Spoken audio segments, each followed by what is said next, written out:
solve ko to sa sarili ko lang. Hindi po tayong dahil kung wala po ang Diyos, hindi tayo wala po tayong magagawa. So si Lord lang po talaga huwag po tayong maging sa Kanya na magmalaki. Matuto po tayo magsisi sa mga kasalanan natin. Na hindi porket mayaman ka, kaya mo ng lahat. Kaya mo nang bilhin ng mga gamot. Kaya mong bilhin ng gamot. Sabihin, kaya kong bilhin lahat ng gamot. Hindi po. Si Lord pa rin po mag-aano sa atin. Ngayon po, mag-testimony po ako. Mahaba pong kwento kung okay lang po sa inyo. Mga 5 hours lang naman. Kung ito po kasing ito is naanuhan ko po sa akin sarili mismo. Amen. Way back 2006 po. Nung ako po'y nabuntis. Amen. Wala pong pagsigla ng kagalakan namin dalawang mag-asawa. Amen. Kasi magkakaroon na nga po kami ng baby. Amen. Kaya lang po, yung sayang yun napalitan po ng lungkot. Kasi 5 months po yung baby ko sa aking tiyan. Amen. Nung nagpa-check up ako sabi po ng doktor, sabi niya, next na magpapa-check up. Okay naman po ng 1, 2, 3, 4, okay naman po yung baby eh. Tapos nung 4 months po yung sabi ng doktor, next na magpapa-check up ka. Makikita mo na yung figure ng baby, yung ulo niya, yung kamay niya, yung niya, at saka yung gender niya. So, excited po ako magpa-check up. Tapos nung inultrasound po ako, tinignan po ako ng doktor. Ito bilang nanay, alam mo na, yung tingin pa lang na parang may problema yata. Sinabi po sa akin ng doktor na hindi mabubuhay yung baby ko kasi yung patog po niya na nabalutan ng dugo kasi yung palang normal na baby umiihi sa loob ng tiyan ng mother is 7 times a day. Yung sa akin po 3 times a day. So ayun, 3 doktor po yung nasa Korea po ako nung 3 doktor po yung nilipat-lipatan ko. Isa lang po yung sinabi. So tinanggal po yung baby sa buko ko. Talagang grabe yung iyak ko. Siyempre bilang nanay, mawawalan ka ng anak. First day yung pagod. Napakasakit po, So, kami pong dalawa ng mag-asawa, napalitan ng lungkot ang tuwa namin. Tinanggal po yung baby bali. Anong tawag doon? Rinaspa po ako kasi hindi So, ilang buwan din po yun. Siguro, maglulukmok po ako. Ayaw po nakakakita ng nanay na may hawak na baby. Parang, bakit ganun? Dapat meron din akong hawak. Nawala yung baby ko. So, nang lumo ako, buti na lang po, may mga pinapadala si Lord sa atin na para gabayan tayo. Yung mga ka-sister ko po sa Korea, sila po yung bumabay sa akin. So instead na magmukmuk ako, sumama ako sa kanila. Nagsosoul winning din po kami doon. Nagbabahay-bahay. Kami. So sa pamagitan po ng unti-unti na ko po yung kumbaga, nagiging normal na yung buhay ko, nakakalimutan ko na Basta inisip ko na lang, meron akong baby na angel, na pag alis ko, may masasalubong na sa akin sa narin ng angel na baby ko. So, akala ko po yun lang po yung mabigat na problema ang dumating sa akin. 2013 po, nagkaroon po ako ng na-diagnose po ako ng breast cancer. So, una po, sumasakit yung Kaya po tayo mga ladies, yun po natin na mag-self, po tayo sa, examine po tayo sa ating mga. Sumasakit po yung aking likod. Kasabay ng pagngalay ng braso. Tapos yung boobs ko masakit, hindi ko na ganun yung butong. So inisip ko siguro nagme-mens lang ako. Pero 1 month na after my mens, ganun pa rin. So nag-settle sa amin ako dahil aware naman ako dahil meron po kaming lahi ng cancer. So kinapa ko yung daddy ko. Nagkaroon na ko po yung buko na nakapako po siya. So dali-dali po akong pumunta sa doktor. Inutusan po ako ng doktor na magpa-ultrasound. Ayun nga po may nakitang bukol. At sabi ng doktor, pa-biopsy.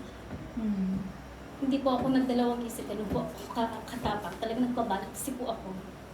Tapos nung lumabas ng resulta, nung nasa akin na po, siguro 2 weeks yata, or more than 3 weeks, kasi mabagal yung ano pa, yung resulta.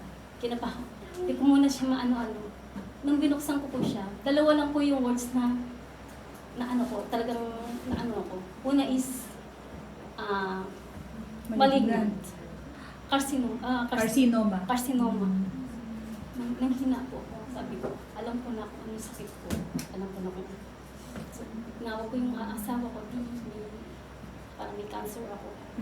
Nag-iiyak daw yung asawa ko. Tapos tinawagan yung mga ano niya, mga kapatid niya. Samaan niyo si Jackie. Patingin niyo sa PGH. Kasi doon po lahat yung magagaling sa mga cancer sa PGH. So, nung nandun na po kami, kinabukasan dinala na po ako ng ate ko ng hipag ko doon. Siguro nakakarating kami doon. Maaga pero kumuha pa po ko ng property. Tapos yung pila po, siguro nasa pan 200 lang. Ito po talaga nangyari po sa buhay ko. Pan 200 ako. Kasi po pipila ka tapos ano, hinihintay ko yung, habang hinihintay ko po yung pila, isa lang po yung pinalalangin ko. Lord, samahan mo ko sa battle. Amen. Samahan niyo po ako sa aking pinagdadaanan ngayon. Amen. Pangalawa, Lord, hayaan niyo pong kayo ang mahawak sa kamay ko. Huwag niyo pong hayaan na ako kahawak sa iyo. Dahil pag ako umahawak sa iyo, may tendency mabibitawan ko kayo. Pero kung kayo ang humawak sa akin, alam ko sasamahan niyo ko hanggang dulo. Amen. Amen. Pangatlo, ang sinabi ko, Lord,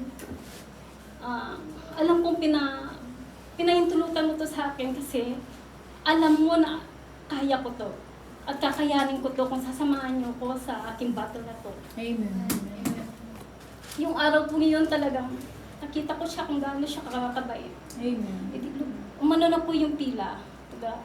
Lumakad na po yung pila. Sa PGH po kasi may ano doon gate. Nandun yung lagayan ng mga blue card.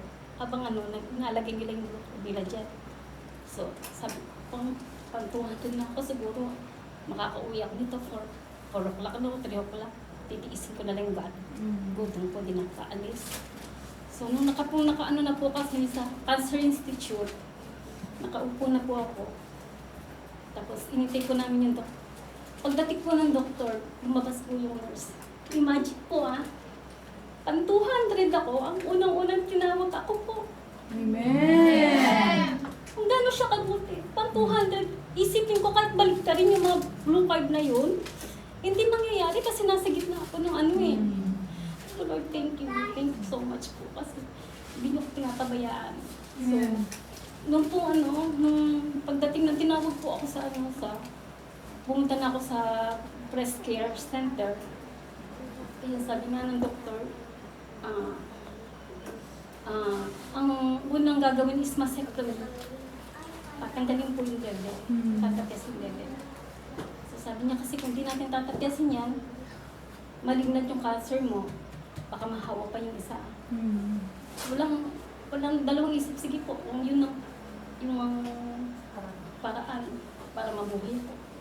Kaya lang sabi ng doktor, maghihintay tayo ng 3 to 4 weeks dahil ang dami nyo nakapila dyan, ang dami sabi niya. Narinig ko rin po sa yung isa, 3 weeks na naghihintay, wala pa po siyang schedule. Yung isa 2 weeks pa.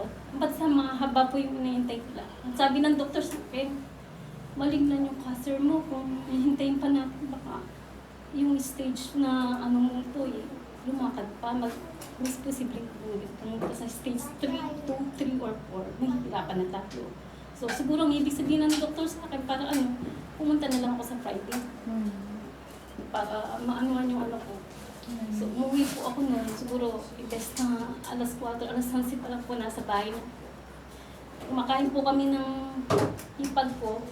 After po ng lunch namin, nag-ring po yung cellphone. At tinatanong, ito po ba si Jacqueline Bosque? Opo, sabi niya. Sa Cancer Institute to, sabi niya, schedule mo na bukas para operahan ka. Amen. Po, imagine po ang daming naghihintay, ang daming may naririnig pa ako. Yung po kasing pag nag-pray ka ng taos sa puso, tumiiyak, talagang maririnig ka ni Lord, hindi ka niya pinapabayaan. Amen. Yun po, sabi ko, Lord, thank you. Kasi kahit yung aking ipag, Jackie, sabi niya, ang swerte mo naman kasi ang dami naghihintay doon, naririnig natin pati yun. Ako pa nga po yung medyo nagalangan dahil wala pong magbabantay sa akin. Sabi niya, kung palalampasin mo pa itong anong ito, mawawala ng slot. Kumbaga, maghihintay ka na ano. Kaya, dapat mong gawin, ngayon na, anuin mo na to. Huwag mo nang problemahin yung magbabantay sa'yo. Amen. Pumunta po ako dun. Siguro, kinabukasan, naghintay pa po ako ng mga ano na po ako, na-admit ako mga 11 na kasi maghihintay ka pa ng bed na madidispose na hindi madidispose, yung tatak na discharge na so 11 na po.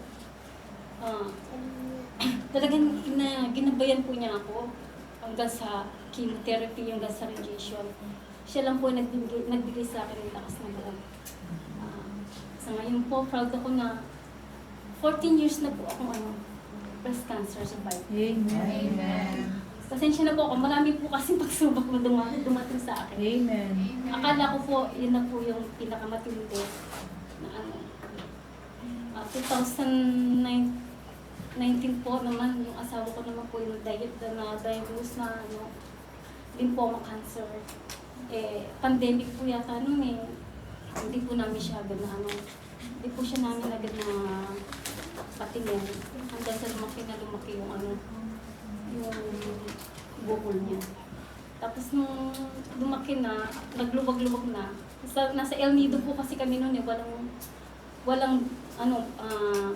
walang hospital na malaki, walang facilities, yung walang gamit, gano'n. So, sinabi ko sa ate ko, ate, kailangan namin ipagamot si Weng, kailangan natin yan. So, ang ginawa ng ate ko, pinapunta po niya kami sa Puerto Princesa dahil ng Tinac City, nandun po yung malalaking hospital, yung Adventist. Imagine niyo po nung inano namin siya, mahina po kasi yung loob niya, ayaw niya magpa-biopsy. Kundi lang po umiyak sa kanya na magpa-biopsy ka na kasi naranasan ko na po, magpa-biopsy ka kasi para maagapan natin maaga. Magpa-biopsy po siya, yun po. Lymphoma yung niya. Dito po kaya medyo aggressive pa naman yung cancer niya. So nagpayo yung doktor na chemotherapy din. Kaso hindi kagaya ko na lahat po nakuha ko sa libre dahil nasa PGH ko. Bali, kung makakakuha ka man po ng tulong sa gobyerno, 5K lang. Ang po ng asawa ko, ang kanyang gasto sa every 21 days, 9 cycle po yun. Every 21 days po kailangan po namin mag-provide ng 40 to 50,000. Wala po kami trabaho mag-asawa dahil hindi po ako nakakapagtrabaho dahil inaano ko po siya. Si Lord din po ang umaandar. Biro niyo sa 19 days na 21 days